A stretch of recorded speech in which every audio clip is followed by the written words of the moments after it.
Craft matters, in small ways, like how a coffee is brewed, and in not so small ways, like how your money is cared for, which is why for 160 years, UBS has elevated banking to a craft, tailoring unique strategies that combine human expertise with the latest technologies, all happening across 24 time zones and 12 key financial hubs, with you at the heart of it all. UBS. Advice is our craft.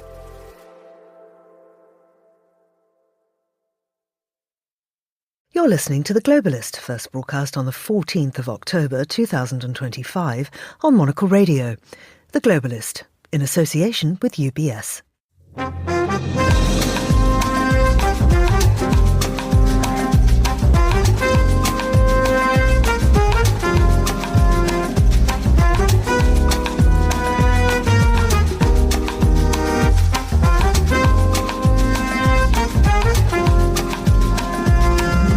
Hello, this is The Globalist, broadcasting to you live from Midori House in London.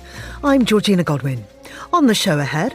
At long last, we have peace in the Middle East, and it's a very simple expression, peace in the Middle East, and we've heard it for many years, but nobody thought it could ever get there, and now we're there. Or are we? We'll examine the prospects for Gaza and Israel. Nuclear-armed neighbours Pakistan and India have long been at odds, but how does Afghanistan fit into the mix? We'll examine the latest developments. We'll have a browse through today's papers and celebrate our new Monocle publication, Designers on Sofas. Then we head to Portugal to analyse what the local elections there tell us about the direction in which the country's heading. We'll have a roundup of retail news, and then we'll turn to Monocle's Sophie Monaghan-Coombs. Frieze London comes to town this week. I'll be filling you in on what to check out in Regent's Park and beyond. And finally, we'll end in our Tokyo bureau with our Asia editor, Fiona Wilson. That's all ahead here on The Globalist, live from London.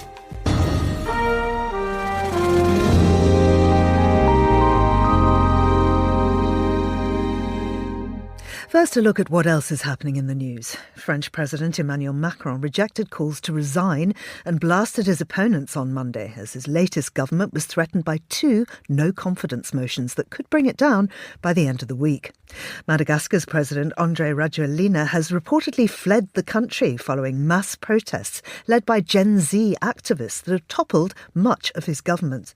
And the organisers of the Eurovision Song Contest have postponed a vote on whether Israel should be allowed to compete next year. Do stay tuned to Monocle Radio throughout the day for more on those stories.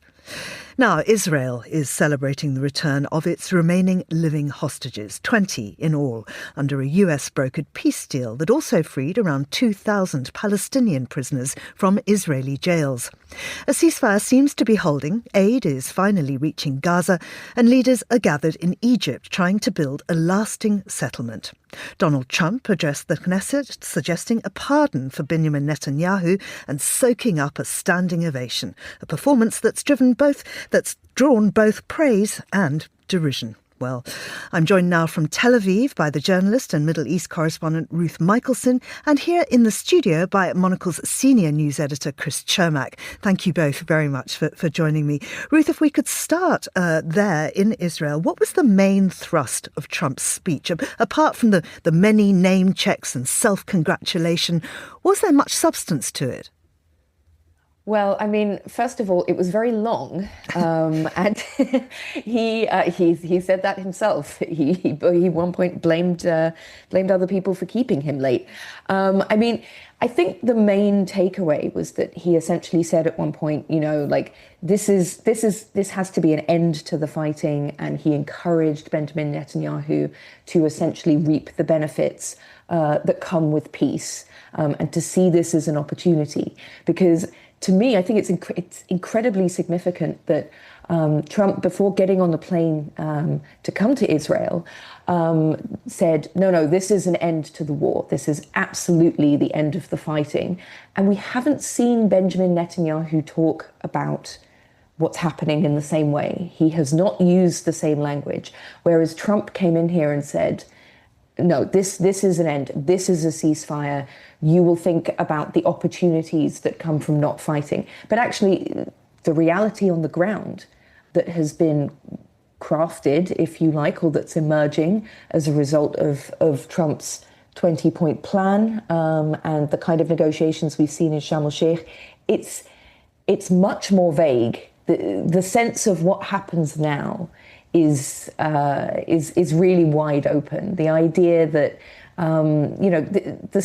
there's very few specifics in this plan, and so there's really a sense of tension, not necessarily about whether the ceasefire will hold, although that is part of it, but for it to hold, for there to be a durable peace, the same thing that Trump is talking about from Sharm el-Sheikh, where he keeps calling this a comprehensive peace agreement. Well, that would require details that just haven't been hammered out yet. I mean, Chris, I wonder how this is playing in Washington, particularly the suggestion of a pardon for Netanyahu.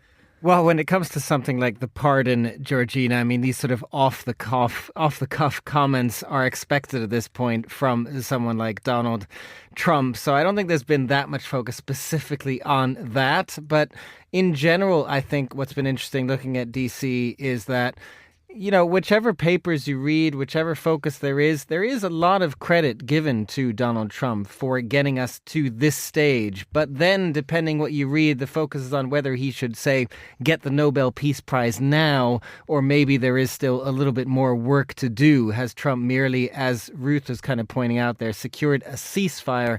But what happens next? And that's where also comments like that to Netanyahu, he kind of went both directions in that speech. He also said that Netanyahu can be a difficult man to deal with. And I think that's going to be the key question going forward. We got to this stage because Donald Trump put a certain amount of pressure on Benjamin Netanyahu. That's what was also so fascinating, frankly, about that Knesset moment yesterday, right? Because Netanyahu and Israel, so hardliners, didn't necessarily want this peace. And yet now that they have it, they showered all of this praise on Donald Trump, kind of trying to turn this in their favor. The question going forward will be, therefore, does Trump stay involved in this?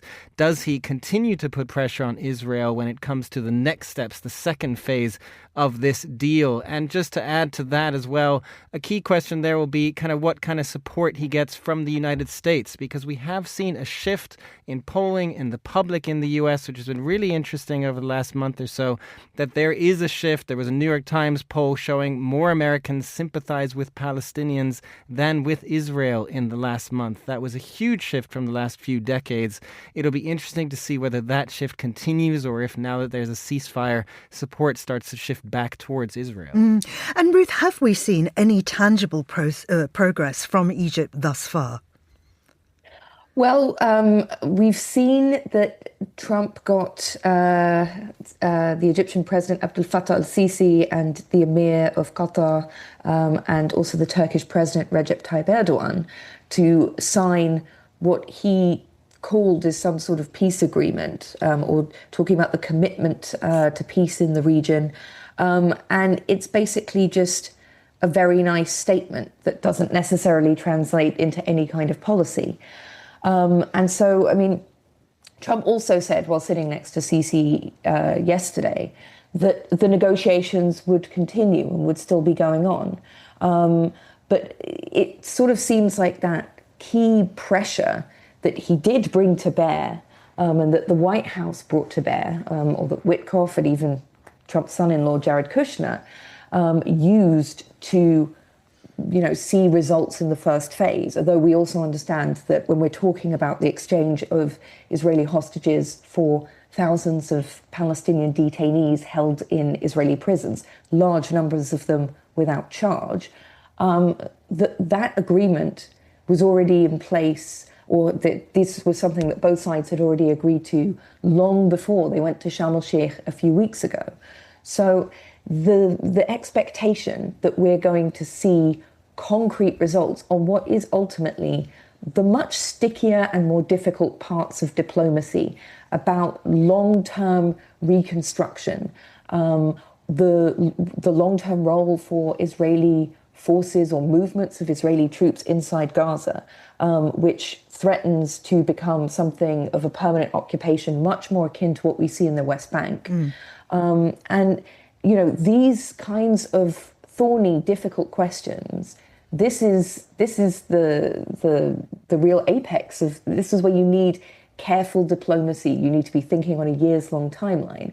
And instead what we're seeing is this sort of projection from Trump that, well, it's all been worked out because we've had people sign things and the prisoner and hostage exchange is done. So it feels very likely that his attention might turn elsewhere because he believes he's solved the situation. He's received massive praise from within inside Israel and overseas.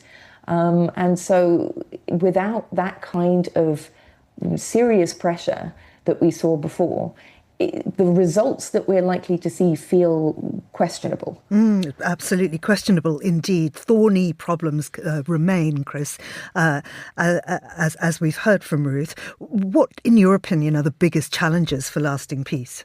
Well, I think it's going to be fascinating to watch, as Ruth was outlining there, this relationship that Trump has with leaders in the region. When he was in Sharm el-Sheikh, he praised the role of others as well, Egypt and Erdogan of Turkey, for example, as well.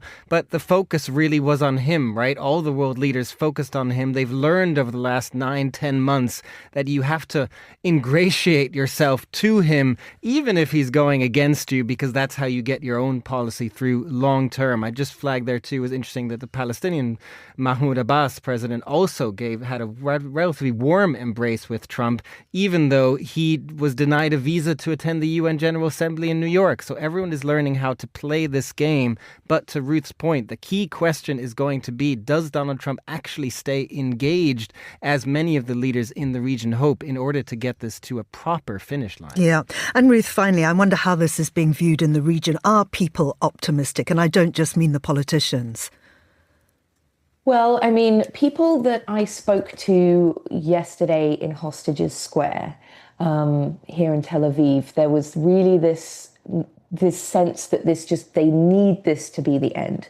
People are desperate for this to be the end. But what that really means, I mean, you know, there's a risk that it feels like the end, but that then actually very difficult things are happening behind the walls and places that people who live in Tel Aviv can't necessarily see.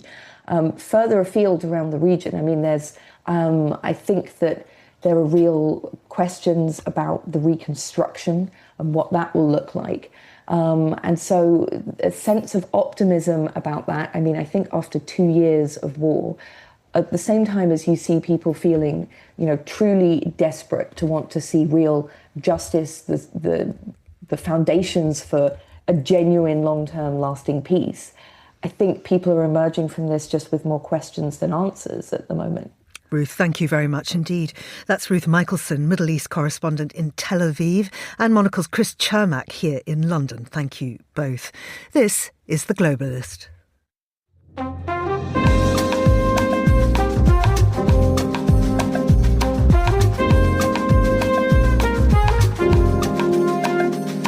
It's just coming up to 11:13 in Islamabad, 7:13 here in London.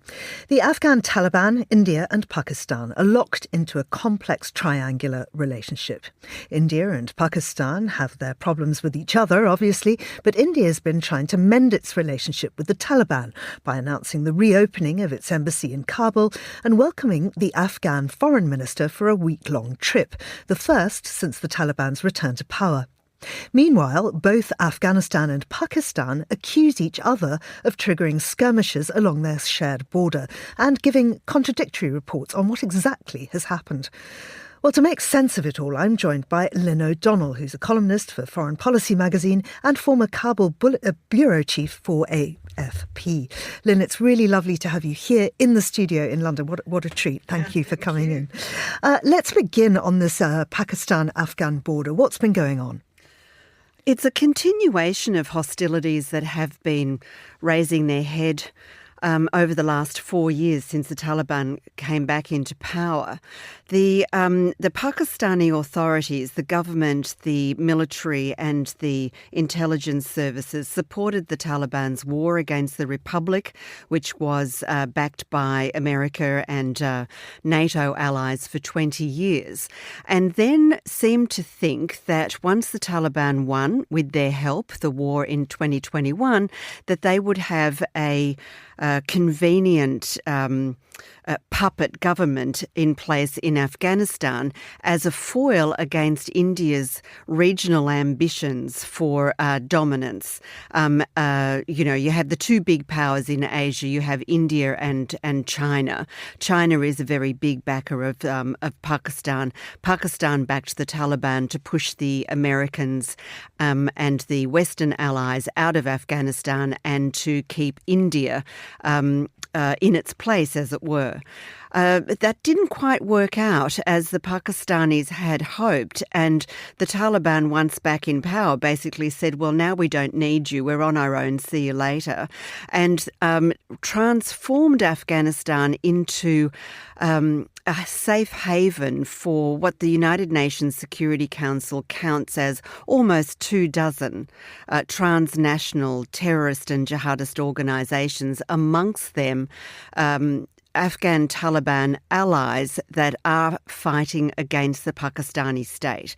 And the Pakistanis are a little bit annoyed about this, and so they have been retaliating intermittently over the past few years, most recently drone strikes in Kabul against who they hoped to be the leader of what's known as the Pakistani Taliban, the TTP. And the Afghans have the Taliban have retaliated over the border with skirmishes, each side claiming high casualties and saying that this will go on. So, I mean, it's not necessarily state-sponsored action from Afghanistan, but what is, I think, slightly worrying is that Saudi Arabia recently signed a mutual defence pact with Afghanistan. I wonder if this could lead to contagion. Is Riyadh likely to come to Kabul's defence?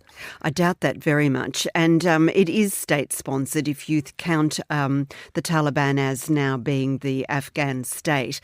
I don't see, Pakistan and Saudi Arabia are very close allies. The Pakistanis train the Saudi military.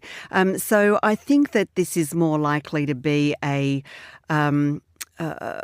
diplomatic pact rather than something that turns into a military backing by the Saudis for any action that the Taliban might take. And the Saudis don't recognise the Taliban diplomatically as the legitimate authority in Afghanistan anyway.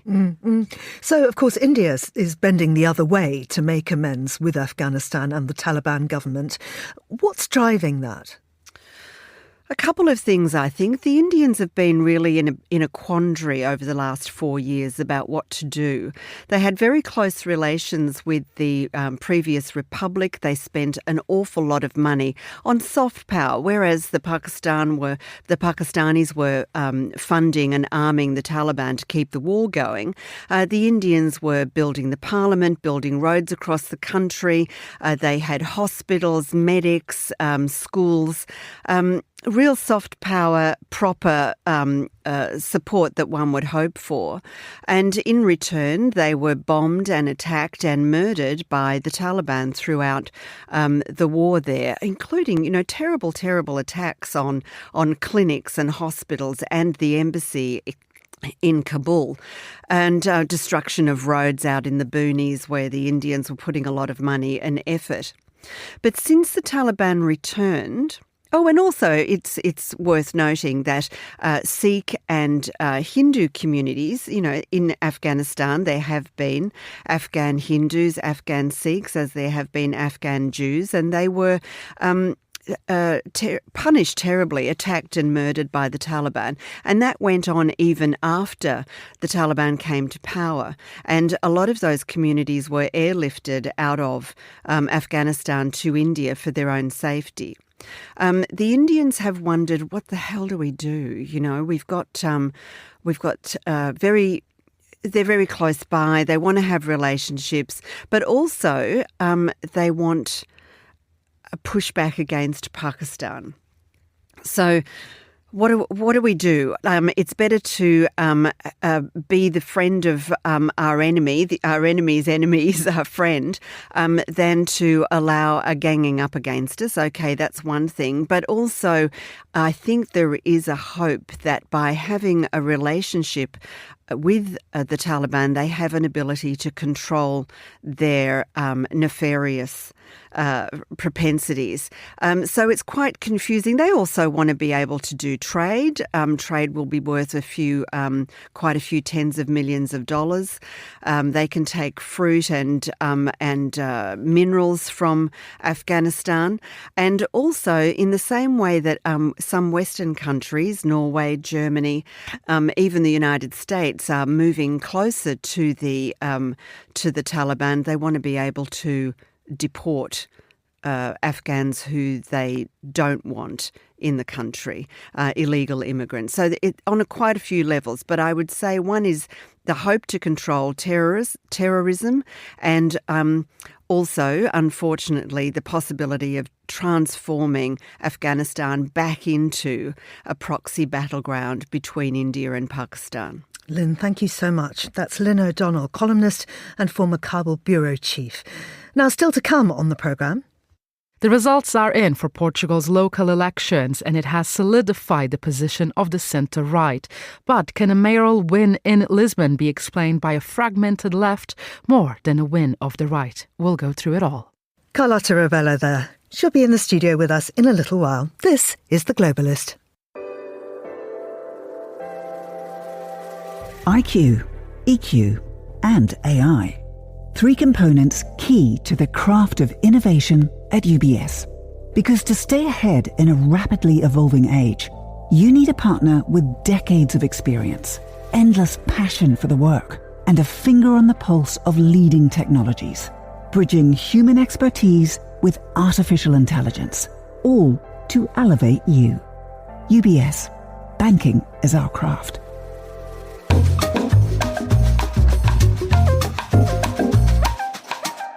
Well, let's continue now with today's newspapers. And joining me in the studio is Terry Stiastany, political journalist and author of Believable Lies, The Misfits Who Fought Churchill's Secret Propaganda War. Terry, welcome. Thank you for coming in. Of course, every front page is about the hostage release. So a lot of them are actually taking it very much from the human angle. We're hearing the stories of this reunification, and all very emotional. Yes, that's right. I mean, if you look at the front pages of certainly most of the British newspapers today, The Guardian's got pictures of people celebrating in Hostage Square, and The Times has a lot of stories of the families and the stories of the surviving hostages who've of course been returned, and a lot of them, I have to say, they're very moving to read, particularly they talk to the family of Omri Miran, whose 2 daughters, don't remember their father, and who will see him sort of pretty much in the first time in their memory, and they're saying that he's home, learning the words daddy, planning to go and meet their father when he's coming back. Do I remember I told you daddy's coming home soon, daddy's here, daddy's come back from Gaza. There are things that really are very emotional as well. And also the 2 twin brothers who'd both been held separately in captivity and were able to meet each other again. So wherever you look in the papers, obviously, Gali Berman and Ziv Berman are the 2 twins who then put their football shirts on once they were released from captivity to celebrate. So, obviously, of course, as you've been discussing already, there's still a long way to go. There's still a lot to happen. But, today I think it's kind of important to remember particularly these human stories. Absolutely. Let's cross to France now. As we've been reporting in our headlines, it's a very difficult time. And today is particularly difficult for Le Cornu and Macron. Yes, this is interesting. I mean, if you look at Le Figaro has a lot of very helpful guides to help you follow today in French politics. And they're talking about, what they call the high-risk day for Sébastien Lecornu. He's saying his day was probably started already. I imagine he's already up and at it. But at 10 o'clock, he has the first cabinet meeting at the Elysee, the first Conseil des Ministres, and they've got to discuss the budget. We've got to try and work out if there is a budget that they can get through, really saying that it hasn't changed that much from the budget that they tried to get through, already. But he's got to try and cut the budget deficit. Then once he gets through that, at 3 o'clock, he has to appear before the National Assembly and do, what do you call it, sort of a big declaration of policy. So he has to, go in front of all of the French members of Parliament and try to persuade people, basically not to vote his government down. But as the paper points out here, there are still no confidence motions in front of him, and if he is not convincing enough, and if he can't persuade the members of the other political parties to vote for him, he has to have 289 votes, or if his opponents have to have 289 votes, and the government would fall again, and then we would be back to where we started pretty much last week. The Figaro's got quite a fun take on it. Yes, this is fun. So if you are a French politics obsessive, or even if you're just quite interested in it, you can go on the Figaro, and they've basically got kind of a game. Can you manage to get to the right number of votes for a vote of no confidence? And they've got the hemicycle of the French Parliament, and you can click to add as many as you choose of each political party. So you can say add the Socialists, who've got 69 MPs, and then you can take some away if you think some of them won't vote for the vote of no confidence, and work out, and it'll suddenly go censure, and it will tell you that you have got enough votes for a vote of no confidence, and see. Actually, I've tried going through this game a couple of times, and it is quite hard not to get to, a vote of confidence. It's quite hard to get the bloc that would support Le Cornu, and you realise that this is probably what French politicians are doing in real time, working out exactly how many votes they get, and is this a government that can actually survive? And it looks like from that, possibly not. Well, yeah, this is the difficult thing, and it's quite interesting looking at what Emmanuel Macron, and this is reported in the British press as well, was saying. Of course, he was off in Sharm el Sheikh yesterday, and he's facing calls to resign from opponents and from people in his own bloc as well. But he is basically being very Macron and just saying, no, I'm here until the end of my term in 2027, and he said, as he arrived for the Gaza summit, never forget that the mandate given by the French people to the president is to serve, and to provide answers to the questions of everyday French people. That is the only thing that matters. The rest is the government's business. And he's saying that the political support forces that instigated the destabilisation of the Le Cornu government are solely responsible for the chaos. So he's trying to say, this is everybody else's fault and not mine. And here I am being, on the international stage, and this is my job, and I'm going to carry on doing it. Now, Politico is diving into the whole migration debate. This is hooked to the EU Interior Ministers meeting on migration and discussions over returns procedures. Yeah, and I think this is, it's obviously a story that has been going on for a while. And this is the Interior Ministers meeting in Luxembourg ahead of the summit next week. And I think it's quite interesting to look at what the Danish EU presidency is trying to do, because they want to have a plan to send unsuccessful migrants, to what they're calling return hubs, so places outside of the EU to try and make decisions for the bloc as a whole. And of course, Denmark's got quite a strict immigration policy itself, and it wants to have this, pretty much for everybody else. And the immigration minister for Denmark, Rasmus Stoklund, says across the EU we're currently only returning a small share of third country nationals illegally staying here, and he says that's unacceptable.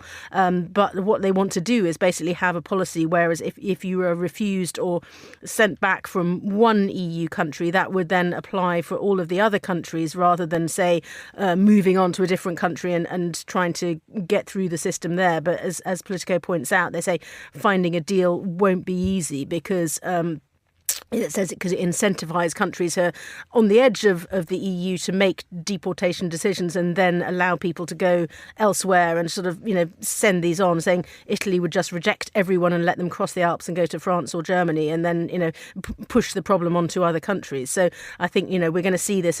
Obviously, it's a big topic in the UK as well, where the government's pretty much, has ideas in line with those of some other EU countries. So I think, this is something that's going to keep going over the next few weeks. Yeah. And finally to The Guardian, I love this headline, Nature's Labubu.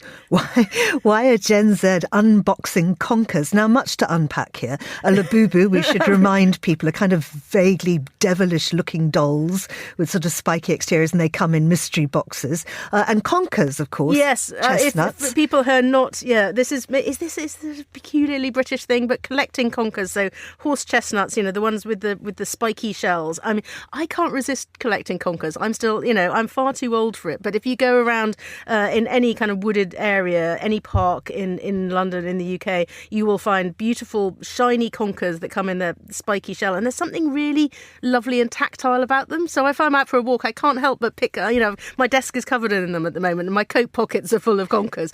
But apparently Gen Z have discovered these. And it, as a British kid in the playground, what you used to do in my age is put holes through conkers, tie a string on them and hit your opponent's conker. This was a playground game, which has pretty much died out because schools thought it was too dangerous. But Gen Z apparently have discovered the joy of the conkers, but they like to make little videos of people taking them out of their shells and put those on the internet. But honestly, attach them to a string and hit your friend's conker with them. That's what you're supposed to do. I'm not sure that I can go along with that violence.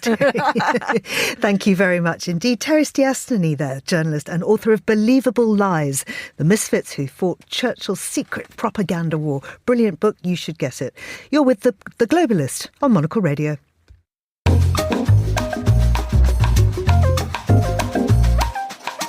Now, here's what else we're keeping an eye on today.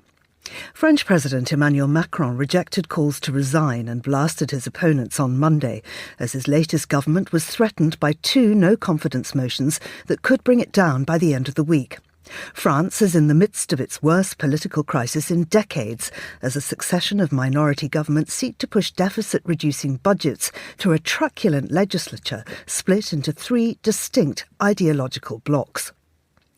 Madagascar's President Andry Rajoelina has reportedly fled the country following mass protests led by Gen Z activists that have toppled much of his government. In an address from an undisclosed location, Rajoelina said he would not allow Madagascar to be destroyed, remarks that have only deepened public anger and fuelled the uprising. And the organisers of the Eurovision Song Contest have postponed a vote on whether Israel should be allowed to compete next year. The European Broadcasting Union says recent developments in the Middle East prompted the cancellation of the November meeting, with the issue now set to be discussed in person in December, though it's unclear whether a formal vote will still take place. This is The Globalist. Stay tuned.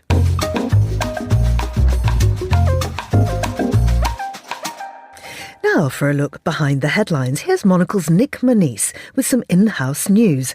A look at our latest book, Designers on Sofas. The focal point of Tatiana Bilbao's home is a huge soft dream sofa from Flexform. Designed in 2010 by Antonio Citerio, with goose-down cushions, rough-hewn linen blend fabric and slender metal feet, it has withstood more than a decade of heavy use from Bilbao's family, including her husband and the 5 children they share between them. The resulting sofa at the heart of her home is intertwined with family memories. The Mexico City-based architect has long been focused on how physical environments and humans interact, a theme that has run through Bilbao's work since the 2004 founding of her namesake studio. Her process often prioritises hand drawing and collage over digital methods. As a result, she lives her job 24/7, and the impact of such an approach is the formation of a deep relationship with her home space and her sofa. Bilbao is one of 50 celebrated designers who got cosy on their couches with Monocle for our newest book, Designers on Sofas. We met their pets, partners and children and heard all about their sofa choices, why they designed them, why they chose them and how they use them. For more, visit monocle.com/shop. That was Monocle's design editor, Nick Monisse. The Monocle book of Designers on Sofas is out now. Head over to monocle.com to order your copy today. This is The Globalist.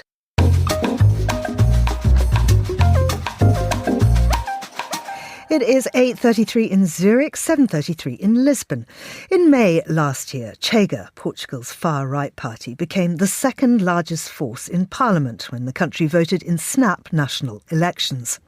On Sunday, national local elections took place, and the previous results led to fears that this might be another big win for Chega.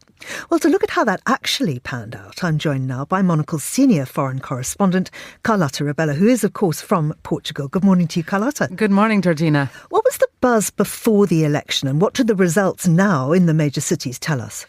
Exactly as you described it. Before these local elections, we had national elections where Chega became the second biggest political force. So throughout the campaign for local elections, it was this threat and this expectation that Chega was going to completely change the way mayoralties and local councils look throughout the country. Now that we know the results, that wasn't the case. Now, Chega did win 3 city halls for the first time, and that is a rise from previous local elections, but it is far from the political earthquake that they had predicted was going to happen. And this is what I find quite interesting, because it really shows that at a more local level, the party is struggling to have the same cut through.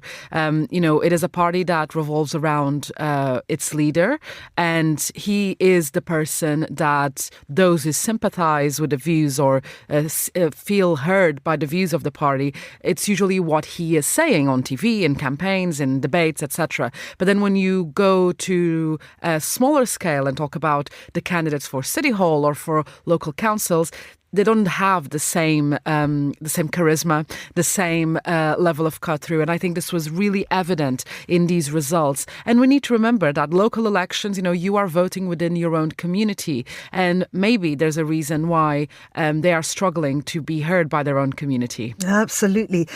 Just a quick look to focus in on Lisbon. Just unpack that result for us. Yes, so Lisbon is quite interesting. Carlos Moedas, the mayor who was seeking re-election, got re-elected. But the whole narrative up until election day was that this was a city that was discontent with its mayor. And we need to remember there was the tragedy of the funicular in Lisbon that marred a lot of this election. It happened right before the debates between mayoral candidates for Lisbon began. So, of course, it was part of the discussion. But Lisbon faces a lot of other issues, as you know, issues to do with housing, and this has to do with the influx of wealthy immigrants into the city that have skyrocketed house prices, and people are feeling priced out of the city, but also more basic things like increasing the number of buses in the city, implementing bigger and better routes. Trash collection has become an issue when it wasn't an issue before. And Carlos Moedas was very much seen as the reason why all these things were happening. Now, clearly the electorate felt other way because he did get re-elected, but there are questions to be asked about the role that the left played here. His main opposition was Alexandre Leitão, who is from the PS, of the Socialist Party. And there was a huge debate. It was a Socialist Party in coalition with 3 other parties on the left, except the CDU, which is the coalition that includes the Communists and Communist Party. And there was a lot of conversation about if CDU should drop their candidate and pledge support to Alexandra to ensure that there would be a mayor that would be left-leaning. And the result is that we got Carlos Moedas re-elected, but if you combined the votes between the communist candidate and PS, the left would have won. So now there's a lot of a post-mortem that the party is doing of where it stands. And what does this mean then for the presidential election, which comes up in January? Exactly. We are in voting mode in Portugal. Last year was legislative election. Now we had the local elections, and next year is presidential. And it really is doing 2 things. It's going to put the focus back in André Ventura, that is the leader of the Chega party, who is running for president. And while president's runoffs are not meant to be a party nominating it, it's you as an individual who decides to run. Of course, we know that certain individuals have the backing of certain political affiliations. So the focus will be back on him, and this whole idea of it being a party that revolves around its leader will become evident. But then I think for the socialists, there is a real test here, because ever since they lost the elections for Prime Minister either to the Social Democrats, to the centre-right. They've been in a bit of an existential crisis. And Lisbon and Porto, we need to say, were seen as the chances of the party to come back. And in both instances, it lost. In Porto was a marginal rate, was a matter of thousands of votes. It was so small, the margin. And Porto has had an independent mayor for the past 2 terms. So now the Social Democrats are back. But for the presidential elections, this is really going to be a survival test of what is the future of the Socialist Party. Of course, the future is not in question, but who the new leader, how the new leader will shape up, and what this new era of the party looks like. Carlotta, thank you very much indeed. That's Monocle's senior foreign correspondent, Carlotta Rebello. This is The Globalist on Monocle Radio.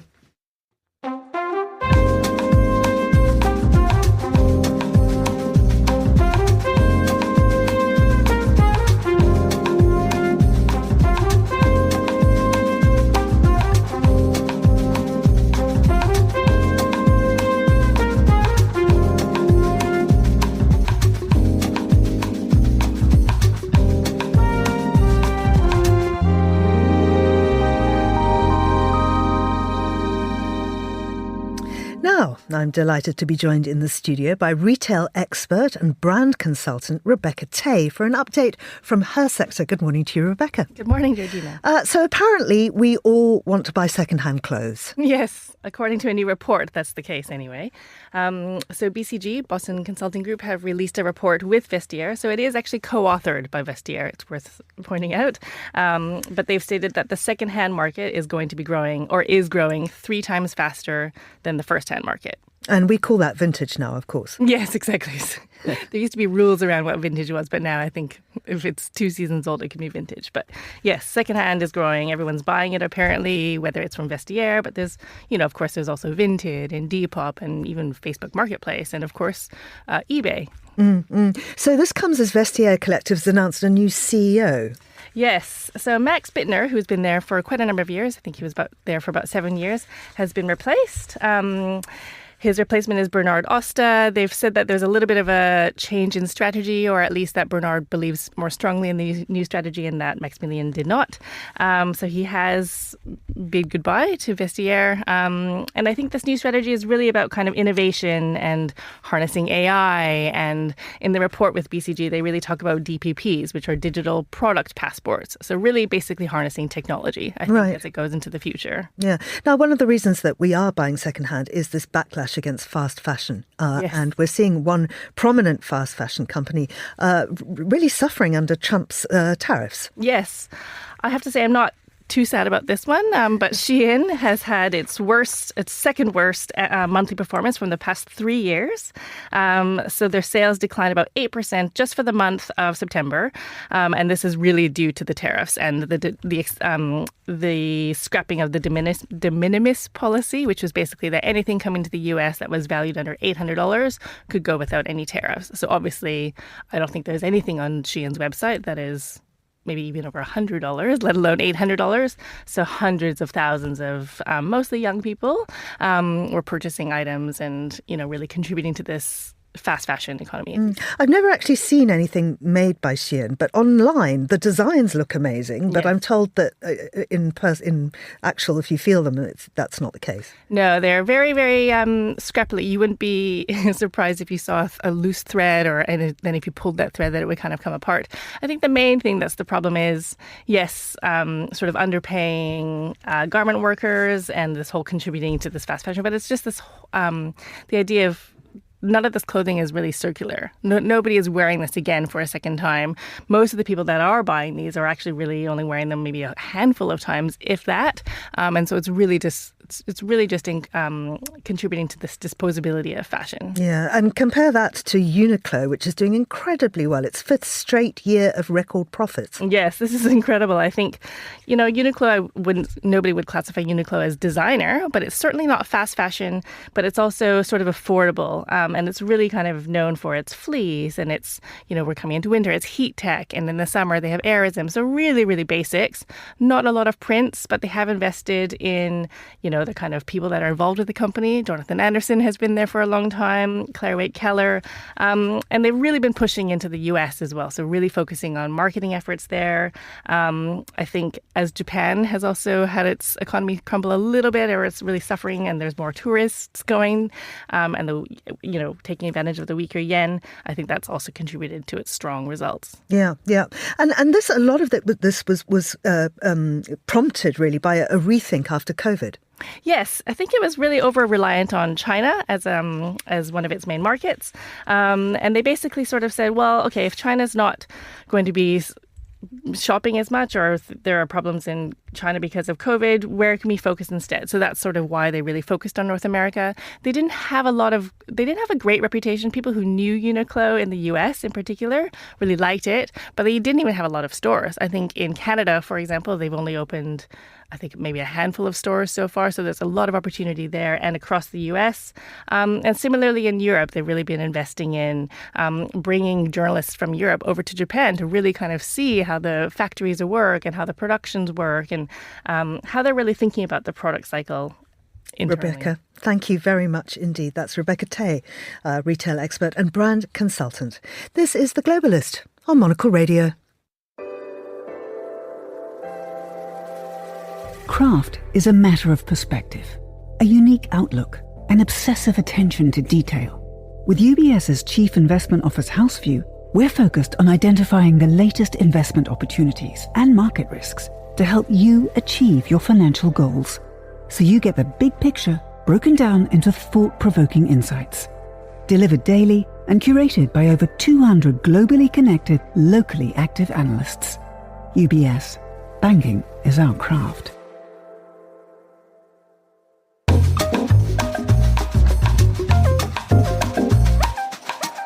Now, Frieze London and Frieze Masters, the annual arts events, open on Wednesday, primarily in Regent's Park, in the heart of Britain's capital city. Running until the 19th of October, the fairs promise they will be spanning a millennia of historical art and today's most pioneering artists. Well, I'm joined now by Monocle's Associate Editor for Culture, Sophie Monaghan-Coombs. Sophie, good morning to you. Thank you for coming in early to chat with us about this.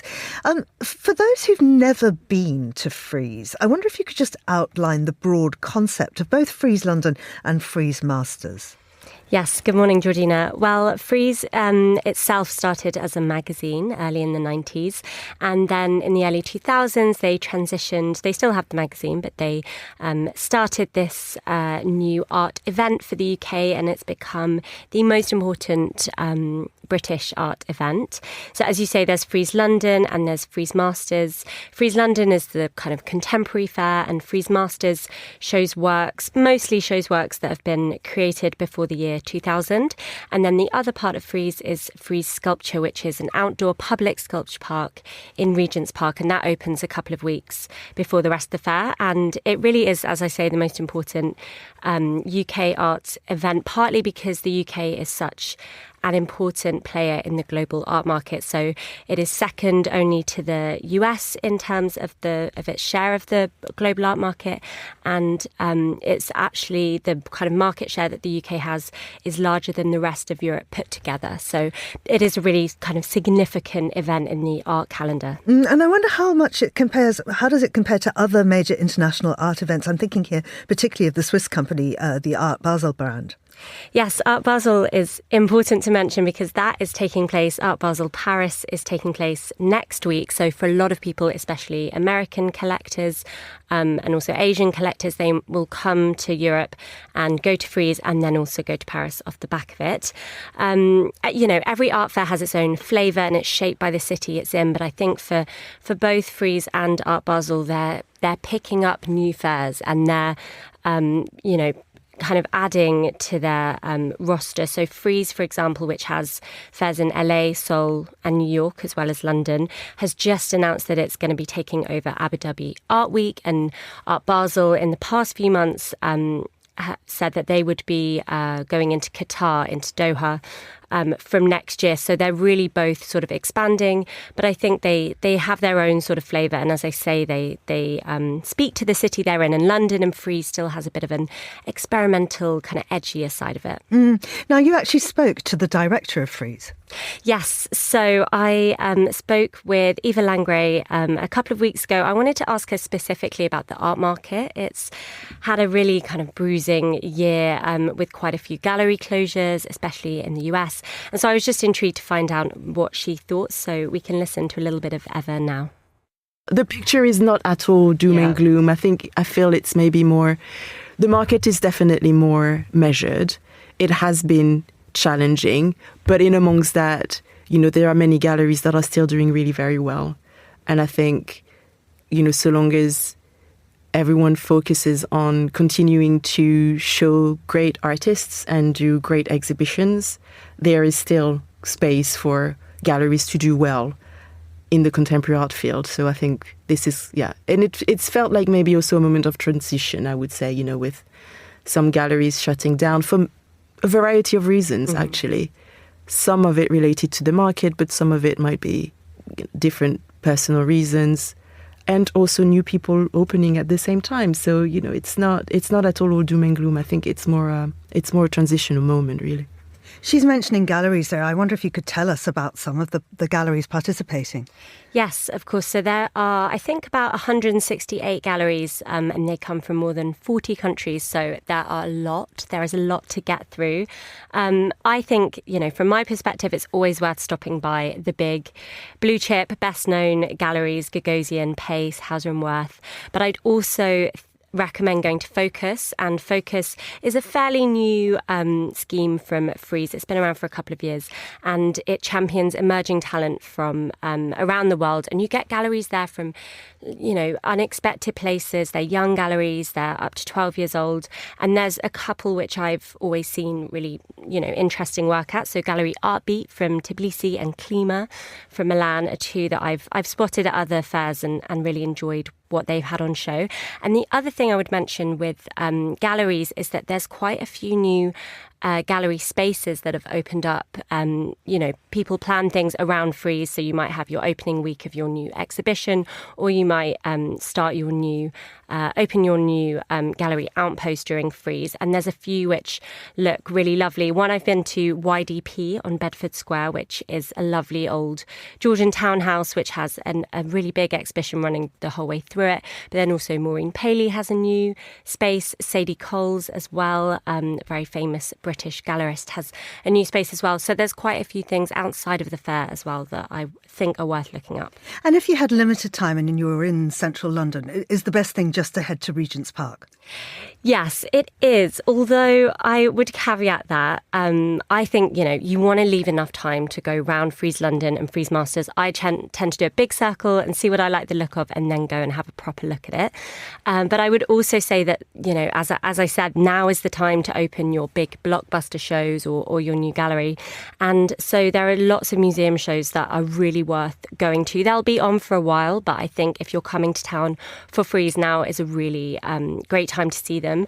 There are a couple that I would particularly recommend. Kerry James Marshall at the RA, Wine Thibault at the Courtauld, and then one I think would just be a lovely sort of tonic to the busy, bustly nature of Frieze is Peter Doig at the Serpentine.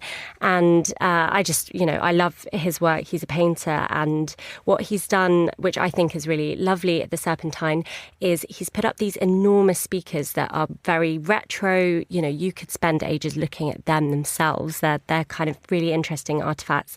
And then he's playing a soundtrack through the different rooms, and there are these lovely kind of wooden recliners, and you can sit down and look at the paintings and just have the music kind of wash over you. And I think, in terms of finding a little bit of an antidote to what can be a very busy week on the London art scene, I think Peter Doig at the Serpentine is definitely worth checking out. Sophie, thank you.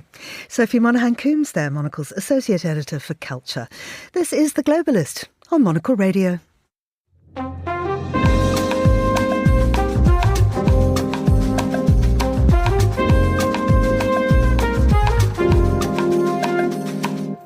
It is 15:53 in Tokyo, 7:53 here in London.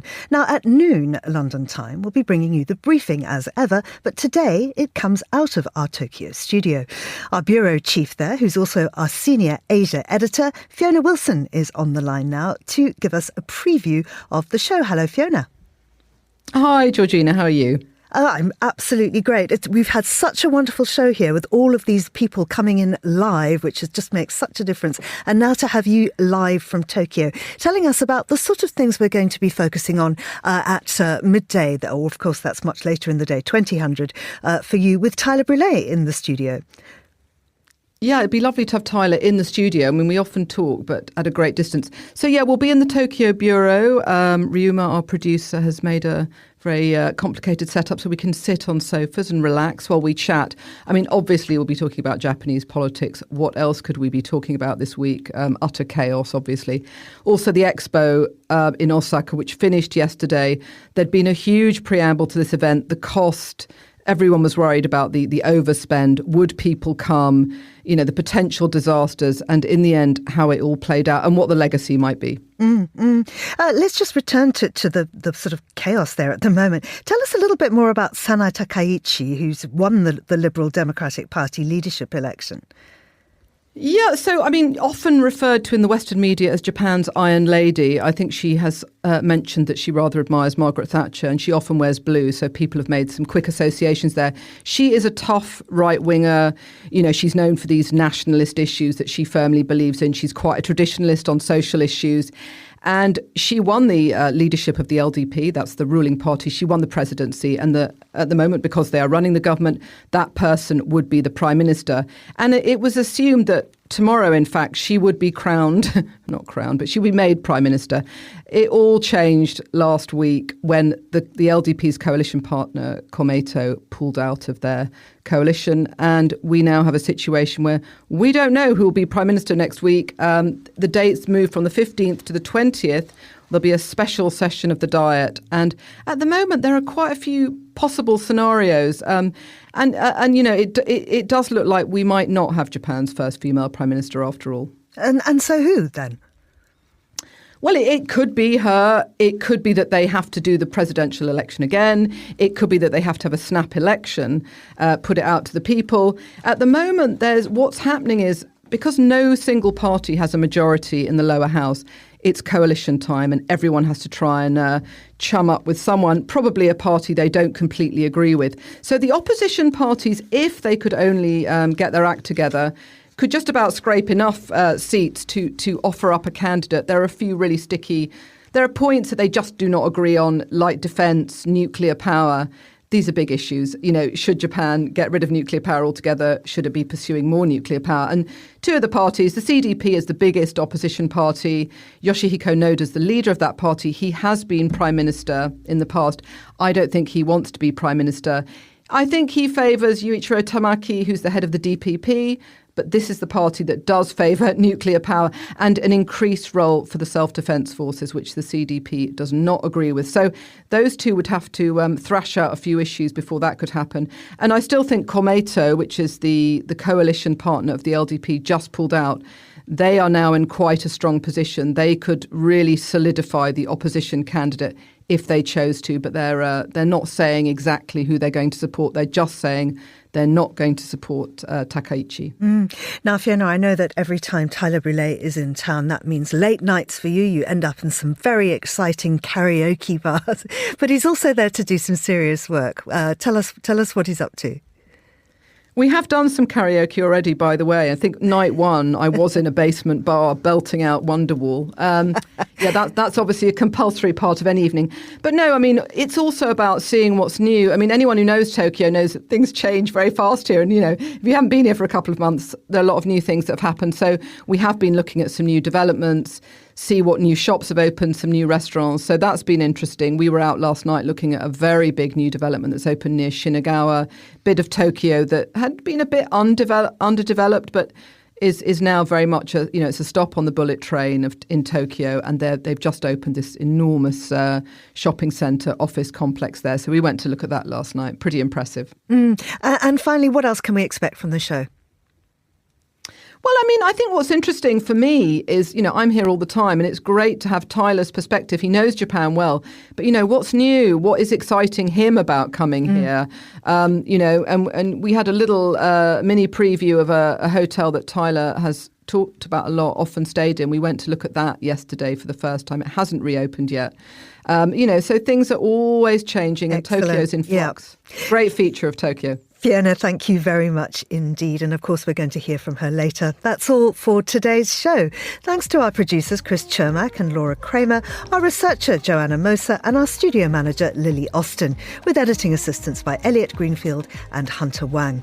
After the headlines, there's more music on the way. The briefing is live from Tokyo at midday London time. The Globalist returns at the same time tomorrow from London. I'm Georgina Godwin. Thanks for listening.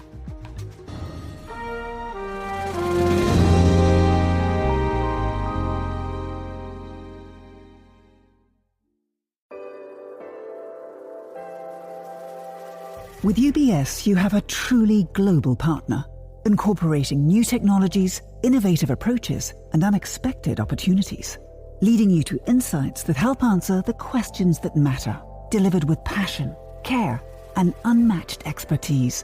Because it's about rising with the dawn each day, knowing that we can do even better. That's what banking is to us. Not just work, but a craft. UBS. Advice is our craft.